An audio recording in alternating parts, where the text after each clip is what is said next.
नमस्कार साथियों, षष्ठी क्लास में आप सभी का स्वागत है। आज का हमारा अपना टॉपिक है उपनिवेशिक भारत में शिक्षा का विकास और एवं स्वतंत्रता के बाद भारत में शिक्षा का विकास। जो शिक्षा है, जो हम जिस माध्यम से आज शिक्षा को पढ़ते आ रहे हैं, वो शिक्षा कब से शुरू हुई? ऐसा नहीं कि इससे पहले हमारे देश में शिक्षा नहीं थी। इससे पहले भी हमारे यहाँ 700 ईसा पूर्व नालंदा विश्वविद्यालय, तक्षशिला विश्वविद्यालय बहुत प्राचीन काल में ही शुरू हो चुके थे, जो कि दुनिया भर के लोग पढ़ने आते थे। लेकिन ये अंग्रेजी शिक्षा जो हम आधुनिक भारत की शिक्षा पढ़ते, वो उसकी शुरुआत कहाँ से हुई है, उसका आज मैं पूरा बायोडाटा, पूरा तुमको इन्फॉर्मेशन दूंगा। उसके बारे में सारे नोट टू नोट, कौन सी डेट में क्या हुआ, सारा कुछ इसी एक ही वीडियो में बताऊंगा। बहुत ज्यादा लंबी वीडियो नहीं रहने वाली, तो सब लोग लास्ट तक जरूर जुड़े रहें, जिससे कि हर आने वाले कंपिटेटिव एग्जाम में तुमको सहायता मिले। तो हम शुरू करते हैं पहली स्लाइड से। ठीक है, पहली स्लाइड से शुरू करते हैं।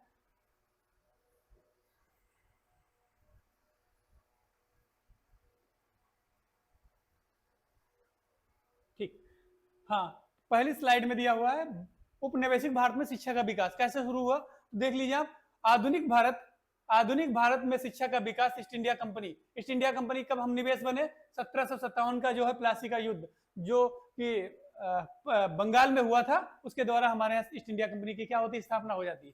इसके बाद शासनकाल में शुरू हुआ और 1781 में पहली बार तत्कालीन गवर्नर कौन था उस टाइम पे?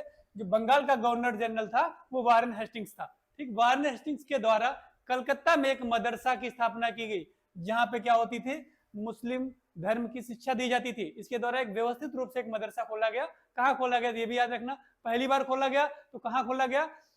पश्चिम बंगाल में खोला गया। ठीक है, तो ये भी याद रखना, बंगाल में खोला गया। इसके बाद 1791 जो डेट है, ये याद रखना, 1791 वाली डेट इंपॉर्टेंट है। यही हमारी पृष्ठभूमि तैयार करता है बनारस हिंदू विश्वविद्यालय की। ठीक है, उसके बाद बनारस में एक जोनाथन डंकन अधिकारी के द्वारा एक संस्कृत जो था कॉलेज की स्थापना की जाती है। संस्कृत कॉलेज की स्थापना की जाती है। यही बाद में हमारा क्या बनेगा 1916 में, यही बाद में 1916 में क्या बनेगा? बनारस हिंदू विश्वविद्यालय।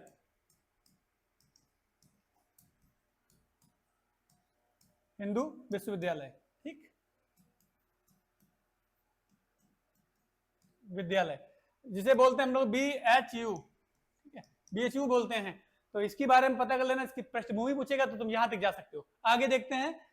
फिर 1784 में Williams Jones Asiatic Society of Bengal की स्थापना होती है। इसमें क्या होता है, पुरातात्विक जो स्रोत होते हैं उनकी जांच करने के लिए सोसाइटी की स्थापना होती है, जो कि यहाँ पे पुरातात्विक अभिलेख थे उनकी यहाँ पे क्या होती है, जांच होती है, उनके बारे में जानकारी दी जाती है, उनके बारे में बताया जाता है। ये भी किसके सामने? वारेन हेस्टिंग के समय में किया जाता है। ठीक है, 1800 ईस्वी में लॉर्ड वेलेजली को कोलकाता में फोर्ट विलियम कॉलेज की स्थापना की जाती है। इस फोर्ट विलियम कॉलेज जो था, इसमें क्या होती, जो सिविल सेवक थे आज के जैसे यूपीएससी, उनकी शिक्षा दी जाती थी। उनको बताया जाता था, रीति रिवाज बताया जाता था, भारतीय रीति रिवाज बताया जाता था, भारतीयों के बारे में जानकारी दी जाती थी। तो एक बात जान लो, हालांकि तुमको मिलेगा सब कुछ, चिंता ना करो, देख लो। क्या यहाँ सिविल सेवकों को क्या किया जाता था?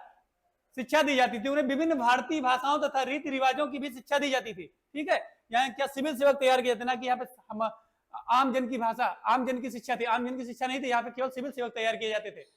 1813 में जो चार्टर अधिनियम बहुत इंपॉर्टेंट है, इसमें पहली बार क्या होता है, 1 लाख का जो क्या होता है भैया, शिक्षा पर बजट दिया जाता है। जो पहला चार्टर अधिनियम 1793 से शुरू होता है, 1813 में दूसरा चार्टर अधिनियम आता है। इसी में अंग्रेजी शिक्षा को या अंग्रेजी मिशनरियों को भारत में प्रवेश की अनुमति प्रदान होती है। तो ये चीज याद रखना, 1 लाख का बजट जो सबसे पहली बार पूछेगा ईस्ट इंडिया कंपनी, या पूछेगा अंग्रेजी उपनिवेश के द्वारा पहली बार भारत में शिक्षा पर बजट किस चार्टर अधिनियम या किस अधिनियम के द्वारा दिया गया, तो बता देना 1813 का चार्टर अधिनियम, दूसरा वाला, सेकेंड वाला। ठीक है, 1835 लॉर्ड मैकाले द्वारा संस्मरण पत्र शिक्षा में अंग्रेजी का माध्यम हो। अंग्रेजी शिक्षा का जनक किसे हम मानते हैं? अंग्रेजी का शिक्षा यही लॉर्ड मैकाले। इसके बारे में एक बात और जान ले, यही भारत में IPC इंडियन पिनल कोड का भी जनक माना जाता है। भारतीय दंड संहिता, न्याय संहिता का भी जनक माना जाता है। 1858-61 में पास होती है। इसी के द्वारा ये ही एक ऐसा व्यक्ति है, भारत शिक्षा को कहता है कि हमारे यहाँ की जो शिक्षा है, मतलब जो फॉरनर वाली शिक्षा या वेस्टर्न कल्चर है, उनकी शिक्षा जो हमारी किताबों में पढ़ाया जाता है भारत में, वो लास्ट तक नहीं पढ़ते। भारत का एजुकेशन सिस्टम बहुत खराब, यही हमारे देश में आदमी शिक्षा लेके आता है। ठीक, तो इसके बारे में कोई कभी मौका मिलेगा तो डिटेल में वीडियो बना के बताएंगे। अब ये भैया जो है क्या है, बहुत इंपॉर्टेंट पॉइंट है बहुत इंपॉर्टेंट, हमारे शिक्षा के माध्यम से बहुत इंपॉर्टेंट पर्सन है चार्ल्स वुड डिस्पेच। ठीक है, विलियम्स चार्ल्स वुड डिस्पेच का नाम पूरा है विलियम्स चार्ल्स वुड। ठीक, इनके द्वारा 1854 में पहली बार शिक्षा में बहुत सारे व्यापक रूप से काम किए जाते हैं, इसीलिए इसको शिक्षा का क्या कहते हैं, मैग्ना कार्टा। इनका जो डिस्पेच आया था, जो इनका अधिनियम आया था, जो इनके विचार थे, वो सब क्या शिक्षा के लिए मैग्ना कार्टा माना। इन्होंने व्यवसायिक शिक्षा को जोड़ दिया, इन्होंने स्त्री शिक्षा को जोड़ दिया, इन्होंने अनिवार्य शिक्षा को जोड़ दिया, प्राथमिक स्तर पर देसी भाषा में शिक्षा को जोड़ दिया। तो इसमें दिया हुआ है ये भारतीय शिक्षा का, इसे भारतीय शिक्षा का मैग्ना कार्टा कहते हैं। ऐसे पूछ लेगा वह कौन सी शिक्षा है जिसे भारतीय शिक्षा का मैग्ना कार्टा कहते हैं। वो इनके द्वारा 3 विश्वविद्यालय स्थापित किए गए 1757 में, मुंबई, कोलकाता, मद्रास। ठीक है, साधारण जन शिक्षा की मतलब सरकार का दायित्व, मतलब जो आदमी कोई भी शिक्षा लेना चाहता है वो इनके द्वारा शिक्षा प्राप्त कर सकता है। मतलब इनका कहने का मतलब भारत में कोई भी व्यक्ति रह रहा है, सरकार की जिम्मेदारी बनती है कि उसको शिक्षा दी जाए। उसके बाद उच्च शिक्षा अंग्रेजी भाषा में, लेकिन जो उच्च शिक्षा, जो एजुकेशन, जो हमारा ग्रेजुएशन होता है वो कहा कि इंग्लिश भाषा में हो, अंग्रेजी भाषा में हो, लेकिन जो माध्यमिक शिक्षा है या निम्न शिक्षा है वो कौन सी भाषा में हो, वो हमारी जो शिक्षा हो देसी भाषा में हो या वहां की स्थानीय भाषा में हो। ठीक, तो ये इन्होंने भी बढ़िया काम किया, लोगों को ये भी चीज पसंद आई। ठीक है, फिर उसके स्त्री शिक्षा, स्त्रियों को शिक्षा के साथ जोड़ा जाए। व्यवसाय शिक्षा, जैसे आज पॉलिटेक्निक, बीटेक, आईटीआई, ये सब क्या है, व्यवसायिक शिक्षा को भी इन्होंने जोड़ दिया। उसके बाद शिक्षा धर्मनिरपेक्ष हो, शिक्षा यानी कि हिंदुओं को पढ़ाई जाए अलग, मुस्लिमों को अलग, तो इन्होंने कहा शिक्षा जो है धर्मनिरपेक्ष हो, सबके लिए समान शिक्षा, एक स्कूल बने उसमें सारे व्यक्ति जो है शिक्षा ले सकें। शिक्षा का माध्यम ऐसा हो किसी धर्म पुस्तकों को न पढ़ाया जा सके, एक ऐसा कोर्स सम्मिलित किया जाए जो सबकी अच्छी अच्छी बातें एक कोर्स में डाल दी जाए। आज क्या होता है, जो शिक्षा होती है, शिक्षा किस माध्यम से रखी जाती है भाई, इनके हिसाब से जो शिक्षा है, शिक्षा का माध्यम जो इस्लाम धर्म के हैं अच्छे लोग, उनको भी डाला गया शिक्षा में। तो इन्होंने समन्वय किया सब शिक्षाविदों को। ठीक है, फिर इनके द्वारा सबसे ज्यादा पॉइंट पूछा जाने वाला, ये 1857 में कोलकाता, मुंबई, मद्रास विश्वविद्यालय खोले गए। 3 विश्वविद्यालय, इनके जो चार्ल्स वुड का डिस्पैच, इसके द्वारा 3 विश्वविद्यालय को, तीनों का नाम याद रखना, 1857 याद रखना, भारत का स्वतंत्रता संग्राम याद रखना, उसी के साथ में 3 विश्वविद्यालय खोले, कोलकाता और मुंबई, मद्रास मतलब आज का चेन्नई। ठीक है, उसके बाद फिर जो चौथी सबसे पुरानी यूनिवर्सिटी है वो पंजाब यूनिवर्सिटी है 1877। फिर 1883 कौन सी है, हमारी इलाहाबाद यूनिवर्सिटी, यूपी की सबसे पुरानी। हंटर शिक्षा आयोग, एक चीज है यहाँ पे लोग कंफ्यूज रहते हैं, हंटर शिक्षा आयोग, एक हंटर आयोग था जो कि जलियांवाले हत्याकांड की जांच करने के लिए एक हंटर शिक्षा आयोग है, जिसमें शिक्षा लग जाए उसका याद रखना, उसकी डेट याद रखना 82-83, 1882-83 है। और जो हंटर आयोग आ जाए तो 1919 है। ठीक, वो जलियांवाला हत्याकांड की जांच करा जो शिक्षा है, तो ये वाला शिक्षा की बात कर रहा था। ये क्या कर रहा है, चार्ल्स वुड का जो डिस्पैच जो बना था उसी की जांच करने के लिए शिक्षा आयोग आया। 1854 के पश्चात देश में शिक्षा की दिशा में किए गए प्रयासों को प्रगति की समीक्षा के लिए हंटर शिक्षा आयोग लाया गया। जो चार्ल्स वुड का डिस्पैच आया था उसी की जांच करने के लिए ये जो है हंटर शिक्षा आयोग आया था। हंटर शिक्षा आयोग के बारे में एक चीज जान लो, हंटर शिक्षा लग जाए समझ लेना 1882-83 और हंटर आयोग लग जाए तो समझ जाना कि जलियांवाला हत्याकांड की जांच करने के लिए आया था। आगे देख लेते हैं, इसकी समीक्षा कार्य केवल प्राथमिक व माध्यमिक शिक्षा तक ही सीमित थी। मतलब इन्होंने कहा था जो प्राथमिक और माध्यमिक शिक्षा की ही जांच करेगा, ये जो हायर एजुकेशन था उसकी जांच करने के लिए नहीं है, केवल ये माध्यमिक और प्राथमिक शिक्षा में मतलब कोई बदलाव हुआ है या नहीं हुआ है। उसके बाद विश्वविद्यालय शिक्षा में इसका कोई संबंध नहीं था, वहां पे तो विश्वविद्यालय भी शामिल थे, स्त्री शिक्षा भी शामिल था और जो व्यवसायिक शिक्षा भी शामिल था, लेकिन यहाँ पे प्राथमिक और माध्यमिक शिक्षा की ही जांच करने के लिए आया था। ये प्राथमिक शिक्षा उपयोगी विषयों में तथा स्थानीय भाषा में हो न हो, इन्होंने कहा प्राथमिक शिक्षा साहित्यिक एवं व्यवहारिक दोनों प्रकार की होनी चाहिए। इनके ये शब्द थे इनके हंटर शिक्षा आयोग के। ठीक, आगे देख लेते हैं। फिर आया रैले कमीशन। रैले कमीशन का क्वेश्चन ऐसे बना सकता है, रैले कमीशन का संबंध किससे है, शिक्षा से है या कोई बता दे कोई आयोग से है या बता देगा कोई हत्याकांड उससे संबंधित, तो तुमको पता होगा शिक्षा से संबंधित है तो तुम लोग क्या कर लोगे। रैले कमीशन 1902 में आया। रैले कमीशन किसके समय में आया होगा, तुम लोग समझ सकते हो किसके समय में आया होगा, लॉर्ड कर्जन के समय में आया। बंगाल का गवर्नर जनरल कौन उस टाइम पे, जो भारत का वायसराय कौन था? तो लॉर्ड कर्जन था। लॉर्ड कर्जन के ही द्वारा बंगाल विभाजन किया था उसी समय, वो 1902 में। यह विश्वविद्यालयों से संबंधित था। ठीक है, इनके समय में ही भारतीय पुरातत्व सर्वेक्षण विभाग की स्थापना हुई थी 1901 में। किसके द्वारा? लॉर्ड कर्जन के द्वारा। ठीक है, जिसके अध्यक्ष कौन थे? जॉन मार्शल जी थे। फिर यह विश्वविद्यालयों से संबंधित था। इसकी सिफारिशों के आधार पर 1904 में विश्वविद्यालय अधिनियम बना। पूछ लेगा भारत में सबसे पहले विश्वविद्यालय अधिनियम कब बना? तो 1904 में बना। भारत का वायसराय कौन था? तो लॉर्ड कर्जन थे। ठीक है, ये चीजें तुमको सभी याद होनी चाहिए। उसके बना, इसके माध्यम से विश्वविद्यालयों में सरकारी नियंत्रण बढ़ गया। अब सरकार का नियंत्रण विश्वविद्यालयों पर बढ़ गया। सरकार के हाथ अंडर में काम करेंगे जो विश्वविद्यालय होंगे इनके रेल कमीशन के बाद। उसके बाद एक नया कमीशन आता है, नया सैंडलर विश्वविद्यालय आयोग 1917-19। ये जलियांवाला बाग और वो जब चल रहा था, हत्याकांड चला, उसी के बैकग्राउंड में ये भी उसी के साथ में चल रहा था। गांधी जी चंपारण आंदोलन कर रहे थे भारत में। बहुत उस टाइम पे भारत में बहुत प्रकार के एक कानून आया था, काला कानून। क्या था? बिना वकील बिना दलील, सब बैकग्राउंड में इसके साथ चले थे। उसके साथ में सैंडलर आयोग, उन्होंने विश्वविद्यालय आयोग लेके आया 1917 और 19 में। इसका कार्य मुख्यतः कोलकाता विश्वविद्यालय से संबंधित था। याद रखना, इसका केवल जो है कोलकाता विश्वविद्यालय से संबंधित था, बाकी इसका ज्यादा कुछ संबंध। प्राथमिक से लेकर विश्वविद्यालय स्तर तक की शिक्षा व्यवस्था गहन अध्ययन किया जाए। मतलब इन्होंने प्राथमिक से लेकर विश्वविद्यालय तक की शिक्षा का बहुत ज्यादा गहन अध्ययन किया गया। क्या इसमें कमियां, क्या इसमें अच्छाइयां, उनको गहन अध्ययन करके ये रिपोर्ट पेश करनी थी। उसके बाद अध्ययन किया गया स्कूल की शिक्षा 12 वर्ष की होनी चाहिए। आज भी जो है स्कूल शिक्षा जो 12 वर्ष की होती है, इंटर तक हम स्कूली शिक्षा मानते हैं, उसके बाद हम लोग कॉलेज में पहुंच जाते हैं। ठीक, तो इन्होंने बताया कि जो स्कूल की शिक्षा है वो 12 वर्ष की होनी चाहिए। ठीक है, आगे देखते हैं। हार्टोग समिति 1929 उस समय क्या था? भारत का जो वायसराय कौन था? शायद इरविन थे, लॉर्ड इरविन था। इरविन जो है भारत का वायसराय था। ये इसी समय में कराची लाहौर अधिवेशन चला था। जवाहरलाल नेहरू इसकी अध्यक्षता कर रहे थे। इसके प्राथमिक शिक्षा की महत्ता पर बल दिया गया, लेकिन अनिवार्यता यह शीघ्र प्रसार को अनुचित बताया। मतलब इन्होंने प्राथमिक शिक्षा पर इन्होंने बल दिया, लेकिन इन्होंने कहा इसको शीघ्र जो है प्रचार प्रसार न किया जाए, कि सब पर थोप न दी जाए जबरदस्ती। ठीक है, अगला है केवल समर्पित विद्यार्थियों को ही उच्चतम माध्यमिक या उच्च शिक्षा में प्रवेश लेना चाहिए। जो प्राथमिक शिक्षा है, उच्चतर माध्यमिक, जो मतलब समर्पित विद्यार्थी होते जिनको पढ़ना है वही केवल जाए, कि ये अनिवार्य नहीं करी गई। मतलब जिसका मन हो एडमिशन ले, जिसका मन हो न ले। समर्पित का मतलब समझ रहे हो? सीधे सीधा जो पढ़ना चाहता है वो पढ़े, किसी के साथ कोई जोर जबरदस्ती नहीं होगी।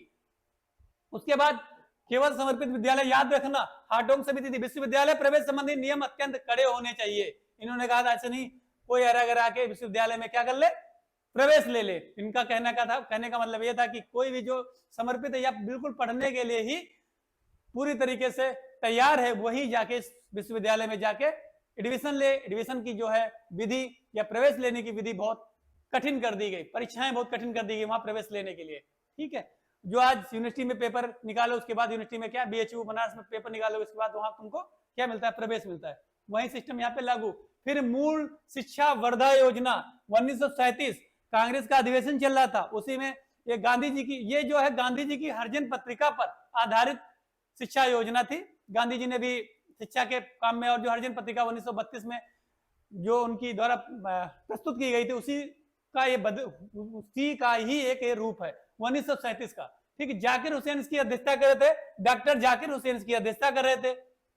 इसका मूल उद्देश्य था गतिविधियों के माध्यम से शिक्षा प्रदान करना था। महात्मा गांधी की हरिजन पत्रिका पर आधारित थी। ये याद रखना, गांधी जी की जो वर्धा योजना है, कांग्रेस की मूल वर्धा योजना है, वो किसकी पत्रिका पर आधारित थी? तो गांधी जी की हरिजन पत्रिका पर आधारित थी। उसके बाद शिक्षा हस्त उत्पादित कार्यों पर आधारित होनी चाहिए। शिक्षा जो है ऐसा नहीं कि व्यवसायिक ही, मतलब ऐसा ना कि तुमको सिखाया, जैसे तुमको सिखाया जाए, प्रैक्टिकली भी तुमको कुछ आना चाहिए, उस प्रकार की शिक्षा थी। हरकंगा था। ठीक है, कुछ बना लेना, जैसे आज इंजीनियर होते उस प्रकार से। ये नहीं कहा कि पढ़ लो किताबों से, प्रैक्टिकली भी तुम उसके लिए प्रिपेयर होने चाहिए। ठीक, आज का तुमको पता ही है, आज लोग आईटीआई कर लेते हैं, बीटेक कर लेते हैं, उनको उसके बारे में कोई जानकारी नहीं होती है। ठीक, यहाँ पे इन्होंने कहा कि वो आदमी मेंटली प्रिपेयर हो और प्रैक्टिकली भी, और मतलब फिजिकली भी प्रिपेयर हो उस चीज के लिए। फिर इसके बाद आती है सार्जेंट योजना 1944। ये सर सार्जेंट के द्वारा एक योजना लाई गई। सर सार्जेंट शिक्षा सलाहकार थे। ये उस टाइम भारत सरकार के क्या थे, शिक्षा सलाहकार थे। ठीक, इनके बारे में याद रखना, सर सार्जेंट क्या थे, एक शिक्षा सलाहकार थे। इन्होंने 3 से 6 वर्ष तक पूर्व प्राथमिक शिक्षा, जो आज हम आंगनबाड़ी का रूप मानते हैं, वो इन्होंने कहा था जो 3 से 6 वर्ष की जो शिक्षा, जो आर्टिकल कौन सा है 45, जिसमें 3 से 6 वर्ष के बच्चों के लिए पोषण और उसकी व्यवस्था की गई। 6 से 11 वर्ष तक अनिवार्य प्राथमिक शिक्षा, जिसको बोलते हैं 5 से 10, 1 से 5 तक की शिक्षा, वो इनका प्लान था, उन्होंने ये मांग रखी। फिर आगे देख लेते हैं। फिर 11 से 17 तक चुनिंदा बच्चों को उच्च शिक्षा दी जाए। अब जो है 6 के बाद 12 तक, कोई क्लास 6 से 12 तक कोई एडमिशन लेना चाहता है तो वो चुनिंदा बच्चे जो पढ़ना चाहते हैं उन्हीं को एडमिशन दिया जाए, ना कि सबको प्रवेश दे दिया जाए। समझ रहे हो? उसके बाद 3 वर्षों के लिए इन्होंने कहा कि आदमी जो भी इंटर करके जाता है उसको ग्रेजुएशन करके क्या बना दिया जाए, स्नातक बना। तो इनकी एज एक तरीके से 20 वर्ष के अंदर आदमी, किसी भी व्यक्ति को पूर्ण शिक्षित बना दिया जाए, इनके हिसाब से ये इनकी योजना थी। आज भी वही। फिर 20 वर्षों में वयस्कों को साक्षर बना दिया जाए और उनको योग्य बना दिया जाए। ये सर सार्जेंट के द्वारा लाई गई योजना थी। आगे देखते हैं अगली योजना। एक ही वीडियो में तुमको सारा जो भारतीय शिक्षा पद्धति पूरी मिल जाएगी, ज्यादा तुमको इधर उधर भटकने की जरूरत। पीडीएफ लेना होगा तो आप हमारे टेलीग्राम ग्रुप पे ज्वाइन कर सकते हैं, वहां पे आपको पीडीएफ इसकी मिल जाएगी। राधा कृष्णन आयोग 1948-49। ठीक है, ये हमारे भारत के जो थे, क्या थे, पहले उपराष्ट्रपति थे। इन्होंने क्या, इनका संबंध विश्वविद्यालय शिक्षा थे। इन्होंने यूसीजी सुना होगा, वो इनके द्वारा ही लाए गए थे। ये जो स्वतंत्र भारत की शिक्षा का विकास, अब स्वतंत्र हो चुका था 1947 में, भारत हमारा स्वतंत्र हो चुका था, उसके बाद की शिक्षा का विकास है, वो उपनिवेशिक भारत की शिक्षा का विकास है। हम 2 पार्ट में शिक्षा को पढ़ते हैं, एक उपनिवेशिक भारत की शिक्षा का विकास, दूसरा स्वतंत्र भारत की शिक्षा का विकास। अभी जो हाल ही में न्यू शिक्षा नीति या नई शिक्षा नीति आई 2020, वो भी हम इसमें शामिल कर रहे हैं। ठीक है, विश्वविद्यालय से पूर्व 12 वर्ष की पढ़ाई होनी चाहिए। विश्वविद्यालय से पहले मतलब 12 वर्ष, वही वाला जो फार्मूला पहले था वो इनका प्रमुख था। उच्च शिक्षा को 3 उद्देश्य, सामान्य शिक्षा, सरकारी शिक्षा और व्यवसायिक शिक्षा। सामान्य शिक्षा, कोई भी सामान्य शिक्षा करना चाहता है। सरकारी शिक्षा मतलब जो सिविल सर्वेंट बन रहे हैं या कोई अधिकारी, उनके लिए भी शिक्षा होनी चाहिए। और फिर व्यवसायिक शिक्षा बीटेक हो गया। सामान्य शिक्षा कोई भी यूनिवर्सिटी में, अब जैसे आईएएस पेपर निकाल गया तो उनके लिए क्या होता है, सरकारी शिक्षा लेना होता है, उनको भी शिक्षित किया जाता है, उनकी भी तैयारी कराई जाती है। कोई अधिकारी होता है उसको पढ़ाया जाता है। ठीक है, तो सामान्य शिक्षा, सरकारी शिक्षा और कैसी शिक्षा, व्यवसायिक शिक्षा, 3 प्रकार की शिक्षा हो इनके द्वारा। किनके द्वारा? ये राधा कृष्णन आयोग जो था उनके द्वारा। ठीक है, तीनों याद रखना। आगे करते हैं। प्रशासनिक सेवाओं के लिए विश्वविद्यालय की स्नातक उपाधि आवश्यक नहीं होनी चाहिए। कोई प्रशासनिक सेवा में जाना चाहे उसके लिए कोई विश्वविद्यालय की जो है डिग्री अनिवार्य नहीं है। कोई भी प्रशासनिक सेवा में जा सकता है, उसके लिए कोई विश्वविद्यालय की डिग्री की आवश्यकता नहीं, इन्होंने ये भी कहा। फिर उसके बाद शांति निकेतन व जामिया मिलिया की तर्ज पर ग्रामीण विश्वविद्यालयों की स्थापना होनी चाहिए। इन्होंने कहा जैसे जामिया है, जैसे हमारा शांति निकेतन पश्चिम बंगाल वाला है, वो शांति निकेतन को अभी हाल ही में अमूर्त धरोहर में भी शामिल किया गया यूनेस्को की, ये भी याद रखना। तो इनकी तर्ज पे हमारे जो है ग्रामीणों में या गांव में एक विश्वविद्यालय खोले, जिसमें छात्रों की संख्या कितनी होनी चाहिए, 1000 से अधिक नहीं होनी चाहिए। आज क्या है, उससे बहुत ज्यादा अधिक है। कहीं एक महाविद्यालय होना चाहिए, उसके 1000 अधिक छात्र ना हो, ये इन्होंने कहा, राधा कृष्णन जो आयोग था। ठीक है, आगे बढ़ते हैं। विश्वविद्यालय शिक्षा को समर्पित समवर्ती, ये भी याद रखना, जो विश्वविद्यालय शिक्षा है वो समवर्ती सूची का विषय बना दिया गया। आप समवर्ती सूची का मतलब समझ रहे हो? समवर्ती सूची जो हमारे हमारे संविधान का सूची कौन सी नंबर की, 7 नंबर में, उसमें सूचियों का बंटवारा, शक्तियों का बंटवारा रखा गया। समवर्ती, संघ सूची, समवर्ती सूची और राज्य सूची, 3 सूचियां होती। समवर्ती सूची का मतलब होता है विश्वविद्यालय जो होंगे राज्य के भी होंगे और केंद्र के भी होंगे, राष्ट्रीय स्तर के भी होंगे और राज्य के स्तर के भी होंगे। तो इसका विषय जो है दोनों यूनिवर्सिटी अपनी अपनी खोल सकते हैं। ठीक है, फिर शामिल किया जाए यूसीजी, जो यूसीजी नेट जो सुना होगा, यूसीजी अनुदान आयोग का गठन किया जाए। ये 1953 में इसका गठन किया गया और 1956 में से स्वायत्त बना दिया गया। जो पूछेगा यूसीजी आयोग की स्थापना कब हुई, अब बहुत लोग जो है यूसीजी नेट की तैयारी कर रहे हैं, उसके बारे में यही क्वेश्चन डाल दिया। यूसीजी नेट की स्थापना कब हुई? 1953 में हुई थी और इसको जो है 1956 में क्या स्वायत्त संस्था बना दी गई, अपने आप अपना फैसले लेने के लिए स्वतंत्र होगा। फिर उच्च शिक्षा में अंग्रेजी शिक्षा को जल्दबाजी में न हटाया जाए, इनका यह भी एक तर्क था कि जो उच्च शिक्षा को है अंग्रेजी शिक्षा को जल्दबाजी में न हटाया जाए। अगला देख लो, कोठारी शिक्षा आयोग जो 1968 में आया था। कब आया था? 1968, 64-66 में, सॉरी 64-66 में कोठारी शिक्षा आयोग आया था। देखो, ये शिक्षा के सभी पक्षों तथा चरणों के विषय में, शिक्षा के सभी पक्ष उनकी बारीकी से जांच की जाए, इन्होंने ये एक सलाह दी। विभिन्न देशों से सहयोग लिया जाए शिक्षा के मामले में, भाई बाकी कौन शिक्षा, किस देश का कैसा एजुकेशन सिस्टम है, उसका सहयोग भी यहाँ पे लिया गया। इसकी सिफारिशों के आधार पर 1968 में नई शिक्षा नीति बनी, ठीक है, जिसके तहत 14 वर्ष तक निःशुल्क शिक्षा तथा अनिवार्य शिक्षा 3 भाषा के आधार पर। वही जो आर्टिकल, कौन सा आर्टिकल है, आर्टिकल 21 से, जो कि 86वां संविधान संशोधन 2002, वो जो कहता है अनिवार्य शिक्षा सब पढ़े सब बढ़े, उसका स्लोगन आता है कब, 86वां संविधान संशोधन 2002 के द्वारा, जो 2009 में पास होता है। उसके बाद ही 14 वर्ष के लिए बच्चों के लिए क्या कर दिया, अनिवार्य शिक्षा कर दी गई। और ये मूल अधिकार का भी विषय है और मूल कर्तव्य का भी विषय है, और डीपीएससी में भी आता है, ये ऐसा विषय है। उसके बाद देख लो फार्मूला क्या इन्होंने दिया, 3 भाषाई आधार होना चाहिए। एक तो पहली मातृभाषा तुम्हारी भोजपुरी है, अवधी है, जो भी भाषा उस भाषा में तुमको प्राथमिक शिक्षा दी जाए, या हिंदी या अंग्रेजी, 3 भाषाएं इन्होंने अनिवार्य कर दी। तथा क्षेत्रीय भाषाओं का विकास राष्ट्रीय आय के 6%, राष्ट्रीय आय का कितना परसेंट अब खर्च होगा, 6% केवल शिक्षा पर खर्च करने की बात कही गई, ठीक है। आगे बढ़ते हैं। अब नई शिक्षा नीति 2020, नई शिक्षा नीति 2020 देख लीजिए, ज्यादा इसमें कुछ खास है नहीं। नई शिक्षा नीति अंतरिक्ष वैज्ञानिक कस्तूरी रंगन की सिफारिश पर की गई। पूछेगा नई शिक्षा नीति के जनक कौन है या किसकी सिफारिश पे आई है, तो एक अंतरिक्ष वैज्ञानिक है जो इसरो में काम करते थे, उन कस्तूरी रंगन की सिफारिश पर लाई गई। इसमें क्या फार्मूला बनाया गया, नई शिक्षा नीति एनईपी 3 से 18 वर्ष की आयु तक अनिवार्य स्कूली शिक्षा को अनिवार्य बनाती है, जिसमें 3 से 6 जिसको प्री एजुकेशन बोलते हैं, आयु के बच्चों के लिए 3 साल की प्री स्कूलिंग शुरू की गई है। पाठ्यक्रम संरचना 10+2 से बदल कर अब क्या कर दिया, 5+3+3+4, 5 मतलब 1 से 8 तक, उसके बाद 3 से 8 तक, ठीक, जो क्लास 5 से हो जाएगी, फिर उसके बाद 9, फिर जो 4 है, जो ये वाला 4 दिख रहा है, 8 से 12 सीधे इंटर तक ये कर दिया गया, ठीक है, ठीक है, जिसके प्रारंभिक बचपन देखभाल और शिक्षा ईसीजी पर जोर दिया गया। कितने जोड़, 5 3 8 3 11 4 15, पूरा ग्रेजुएशन हो जाएगा यहां तक, ठीक। तो ये फार्मूला इनके द्वारा दिए गए, ज्यादा कुछ है नहीं, इतने था। अब जिसको भी पीडीएफ चाहिए नई शिक्षा नीति, हम एक सेपरेट वीडियो हर शिक्षा नीति पे अलग अलग लाएंगे, जो कि 5-5, आज मैंने पूरा आपको डिटेल में नोट्स भी प्रोवाइड करा दिए, उसके बारे में बता भी दिया है। आगे जो अभी वीडियो बनाएंगे नई शिक्षा नीति, अलग अलग वीडियो बनाएंगे, उसके बारे में डिटेल में बताएंगे।